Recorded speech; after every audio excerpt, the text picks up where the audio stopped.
Loud speaker और हनुमान चालीसा की लड़ाई को कैसे शिवसेना ने अहंकार और हिंदुत्व की लड़ाई बना लिया है। शिवसेना कह रही है तो लोग मस्जिद के लाउड स्पीकर और हनुमान चालीसा को लेकर हंगामा काट रहे हैं, उनका हिंदुत्व नकली है।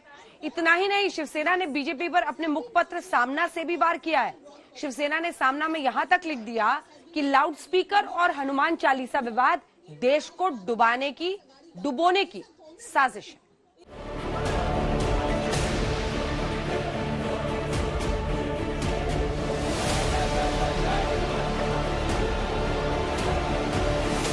लाउड स्पीकर और हनुमान चालीसा की लड़ाई हिंदुत्व पर आई। महाराष्ट्र में लाउड स्पीकर और हनुमान चालीसा पर भयंकर ठन गई। शिवसेना ने क्यों कहा ये विवाद देश डुबोने वाली साजिश है। शिवसेना ने सामना से किया बीजेपी के हिंदुत्व पर सीधा प्रहार।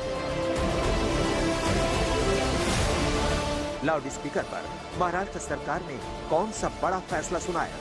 हनुमान चालीसा विवाद में नवनीत राणा को जेल में डाल दिया गया है। राज ठाकरे के मस्जिदों से लाउड स्पीकर उतारने के अल्टीमेटम को महाराष्ट्र सरकार ने सिरे से नकार दिया है और अब ये लड़ाई शिवसेना सामना से लड़ रही है। सबसे पहले आपको दिखाते हैं कि शिवसेना के मुखपत्र सामना में क्या है।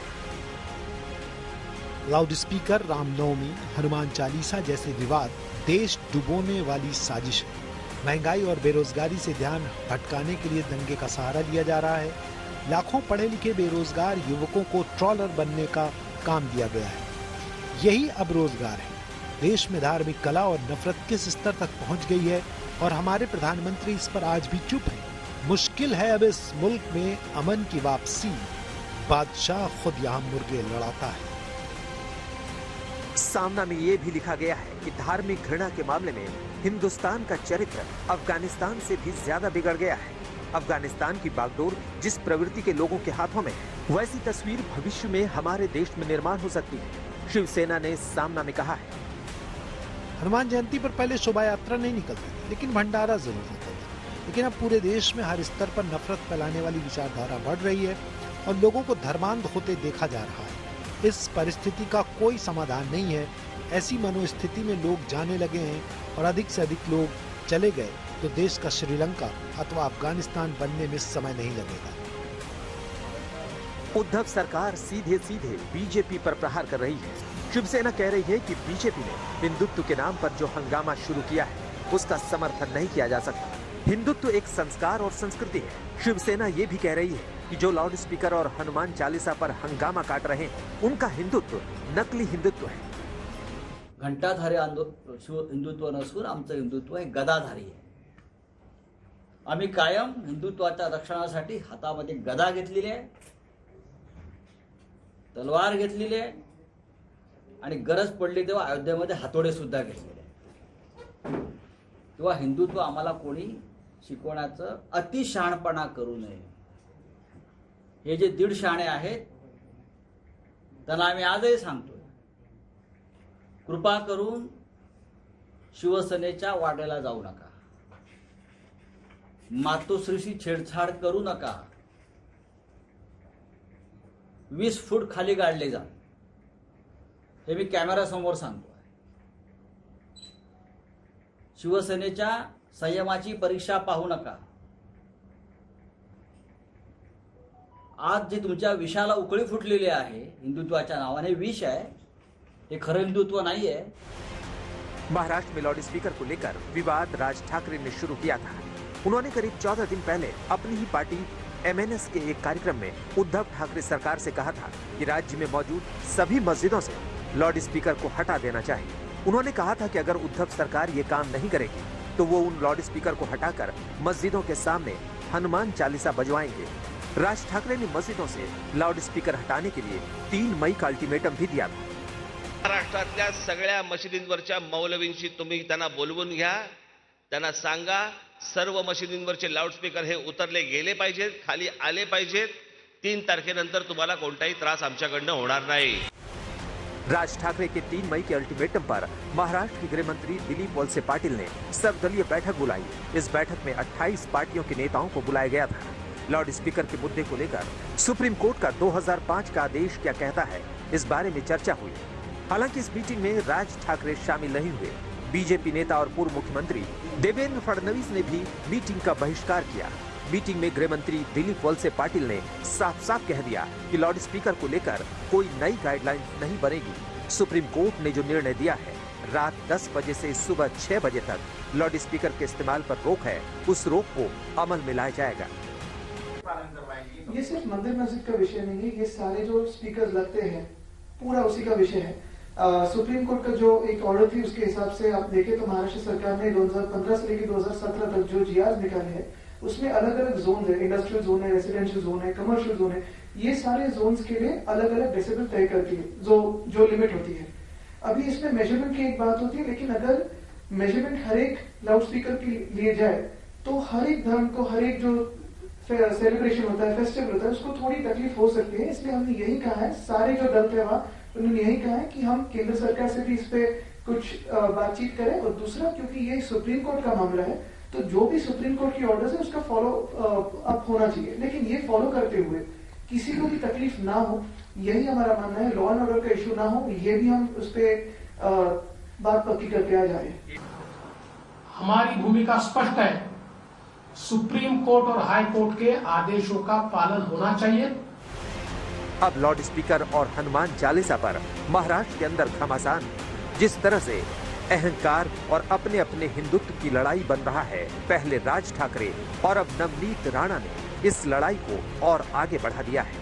नवनीत राणा पर उद्धव सरकार ने राजद्रोह का केस लगाया है। अब आपको दिखाते हैं राजद्रोह आखिर क्या है और किस पर राजद्रोह का केस लगता है, इसके तहत कितनी सजा का प्रावधान है। आपको बता दें कि पिछले साल मुंबई पुलिस ने अभिनेत्री कंगना रनौत और उनकी बहन पर एक ट्वीट करने को लेकर राजद्रोह का मुकदमा दर्ज किया था। इसके अलावा और भी कई ऐसे नाम हैं जिन पर राजद्रोह का केस लग चुका है। ये देखते हैं स्पेशल रिपोर्ट। वैसे राजद्रोह के आरोप का ये कोई पहला मामला नहीं है। पिछले सालों में कई लोगों पर राजद्रोह के आरोप लगे हैं। हम आपको बता दें कि केंद्र सरकार की एजेंसी एनसीआरबी के मुताबिक साल 2014 में राजद्रोह के 47 केस दर्ज हुए, जिनमें 58 गिरफ्तारियां हुई और एक ही दोषी साबित हो सका। साल 2015 में राजद्रोह के 30 केस दर्ज हुए, जिनमें 73 गिरफ्तारियां हुई और कोई दोषी साबित नहीं हुआ। साल 2016 में राजद्रोह के 35 केस दर्ज हुए, जिनमें 48 गिरफ्तारियां हुई और एक दोषी साबित हुआ। साल 2017 में राजद्रोह के 71 केस दर्ज हुए, जिनमें 228 गिरफ्तारियां हुई और 4 दोषी साबित हुए। साल 2018 में राजद्रोह के 70 केस दर्ज हुए, जिनमें 56 गिरफ्तारियां हुई और 2 दोषी साबित हुए। साल 2019 में राजद्रोह के 93 केस दर्ज हुए, जिनमें 96 गिरफ्तारियां हुई और 2 दोषी साबित हुए। इस तरह 2014 से 2019 के बीच राजद्रोह के कुल 326 केस दर्ज हुए, 559 गिरफ्तारियां हुई, 10 दोषी साबित हुए। भारतीय दंड संहिता की धारा 124A में राजद्रोह को परिभाषित किया गया है। इसके अनुसार अगर कोई व्यक्ति सरकार विरोधी सामग्री लिखता या बोलता है या ऐसी सामग्री का समर्थन करता है, राष्ट्रीय चिन्हों का अपमान करने के साथ संविधान को नीचा दिखाने की कोशिश करता है, तो उसके खिलाफ आईपीसी की धारा 124A में राजद्रोह का मामला दर्ज हो सकता है। इसके अलावा अगर कोई शख्स देश विरोधी संगठन के खिलाफ अनजाने में भी संबंध रखता है या किसी भी प्रकार से सहयोग करता है, तो वो भी राजद्रोह के दायरे में आता है। अदरवाइज ये तो एक बड़ा स्पेसिफिक सेक्शन है आईपीसी की धारा 124A। इसके अकॉर्डिंग तो जो स्पेसिफिक जो सेक्शन दिए गए हैं उसके अकॉर्डिंग ही राजद्रोह का मुकदमा लगता है।